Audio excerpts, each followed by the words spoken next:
Bus stop पर कुछ लोग खड़े बस का इंतज़ार कर रहे थे। तभी वहां 12 साला लड़की जो कि फटे पुराने कपड़े पहने हुए थी वो आती है और सबसे भीख मांगना शुरू कर देती है और कहती है, बापूजी कुछ दे दो, 1 रुपया दे दो, मैंने कल से कुछ नहीं खाया, दे दो ना। और दोपहर को वो लड़की गायब हो जाती है। अगले दिन फिर वो लड़की आती है और सबसे भीख मांगती है। एक दिन कोकिला मोदी नामी स्कूल मास्टर वहां आती है और उस लड़की की तरफ देखती है। वो लड़की भीख मांगती है तो अगला कहता है, शर्म तो नहीं आती, रोज मुंह उठाकर यहाँ आ जाती है, भीख मंगी कहीं की। हमने तुझे भीख देने का ठेका उठा रखा है, अब जा, मार यहाँ से। बाकी लोग भी उस लड़की को भीख नहीं दे रहे थे। ये देखकर कोकिला मोती के प्रति उस लड़की के लिए दया बढ़ रही थी। उस लड़की के पास उस दिन बहुत कम पैसे इकट्ठे हुए थे। वो पैसे लेकर घर की तरफ जा ही रही थी कि अचानक उसका पाँव एक पत्थर को लगा और उससे सारे पैसे नीचे पड़ी नाली में गिर गए। उस लड़की ने ढूंढने की बहुत कोशिश की लेकिन उसे पैसे नहीं मिले, जिसके बाद वो रोने लग गई।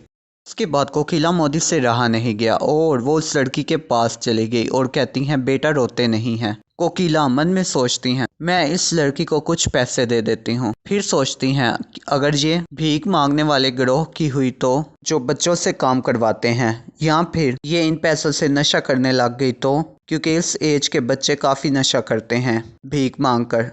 कोकिला पूछती है, बेटा तुमने इन पैसों से क्या करना था? तो लड़की बताती है, माँ जी मैंने इन पैसों से खाना खाना था। तो कोकिला कहती है, चिंता मत करो, मैं तुम्हें खाना लेकर देती हूँ। कोकिला उस लड़की को खाना ले देती है। वो लड़की खाना लेकर घर की तरफ चली जाती है। कोकिला सोचती है, कहीं ये लड़की यहाँ खाना फेंक ना दे और वापस मांगने ना आ जाए, तो मैं कुछ देर यहाँ रुकती हूँ। कोकिला वहीं रुक जाती है और काफ़ी देर इंतज़ार करती है लेकिन वो लड़की वापस नहीं आती, जिसके बाद कोकिला अपने घर की तरफ चली जाती है। सुबह फिर जब कोकिला बस स्टॉप पर आती है तो देखती है कि वो लड़की भीख मांग रही होती है। कोकिला फिर उससे खाना खरीद कर दे देती है और इसी तरह रोज़ाना कोकिला उसे खाना खरीद कर दे या फिर कभी कभी अपने घर से भी ला कर दे देती थी। कोकिला एक दिन सोचती है, ये लड़की क्या सिर्फ खाना मांगने के लिए रोजाना आती है? अगर ये खाना मांगने के लिए आती है तो ये खाती क्यों नहीं है? ये इसका क्या करती है? ये सोचकर कोकिला चुपके से उस लड़की का पीछा करने लगती है। वो लड़की बस स्टॉप के पीछे झोंपड़ियों में जाने लगती है, कभी इस गली से गुजरती है तो कभी उस गली में।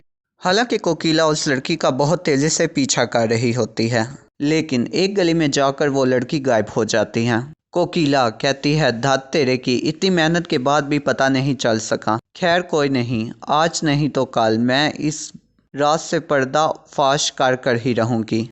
अगले दिन कोकिला घर से खाना लेकर आती है और कहती है, आज तुम खाना यहाँ ही क्यों नहीं खा लेती? गर्म भी है, घर जाओगी तो ठंडा हो जाएगा और इसका स्वाद सही नहीं रहेगा। लड़की कहती है, माँ जी वो मैं खा लूँगी घर जाकर, अब चिंता मत करें, और जल्दी से वहाँ से भाग जाती हैं। ये देखकर कोकिला कहती है, आज तो मैं इस लड़की का साथ जान कर ही रहूंगी, और जल्दी से कोकिला उस लड़की के पीछे भागती है। वो लड़की छोटी छोटी गलियों से जाती है, कोकिला भी उसके पीछे पीछे जाती है। वो लड़की एक पुरानी सी झोंपड़ी के अंदर चली जाती है। कोकिला बाहर खिड़की से देखती है तो कुछ पुराने बर्तन, 2 पुराने स्कूल के बैग, एक 7 साल का छोटा लड़का और एक बीमार औरत चारपाई पर पड़ी होती हैं। जैसे ही वो लड़की खाना लेकर पहुंचती है, छोटा लड़का कहता है, माँ उठो जल्दी, दीदी खाना लेकर आई है।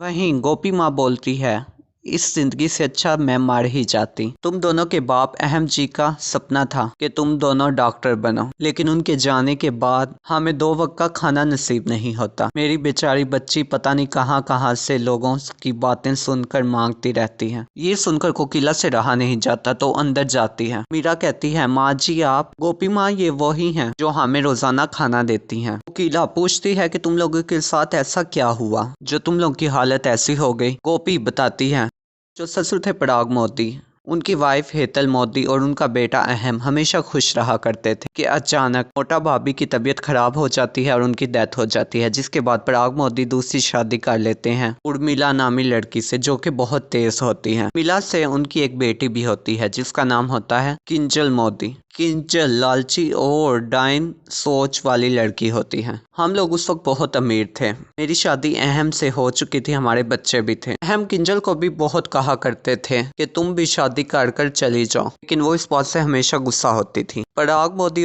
जो कि मेरे ससुर थे और मेरी सासू माँ उर्मिला की डेथ हो जाती है।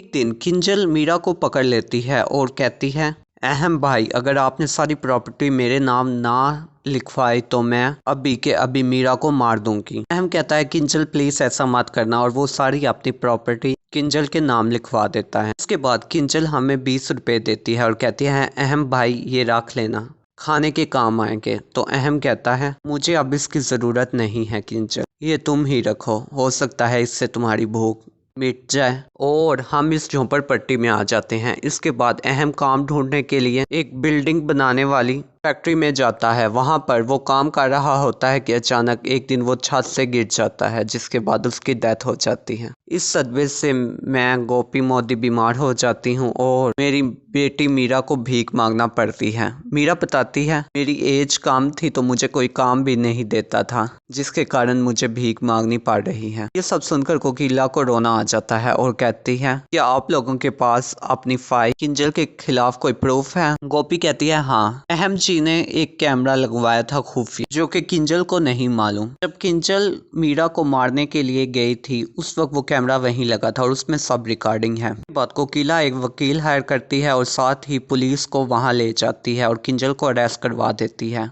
गोपी, मीरा और मोलू को उनकी सारी प्रॉपर्टी मिल जाती हैं। वो सब बहुत खुश होते हैं। कोकिला का इस दुनिया में कोई नहीं होता। उनके एक पति होते हैं और उनकी डेथ हो चुकी होती है। तो गोपी कहती है कि आप हमारे साथ ही रहिए, और वो सब हंसी खुशी रहते हैं। तो फ्रेंड्स, इससे हमें यह सबक मिलता है कि हमें गरीबों की हेल्प करनी चाहिए। साथ ही फ्रेंड्स, अगर आपको आज की हमारी ये कहानी पसंद आई है तो वीडियो को लाइक कर दें, और साथ ही ऐसी इंटरेस्टिंग वीडियोस देखने के लिए हमारे चैनल को सब्सक्राइब करें और साथ ही बेल के आइकन पर जरूर क्लिक करें, ताकि आने वाली हर वीडियो आपको सबसे पहले मिल सके। अपना बहुत सा ख्याल रखिए।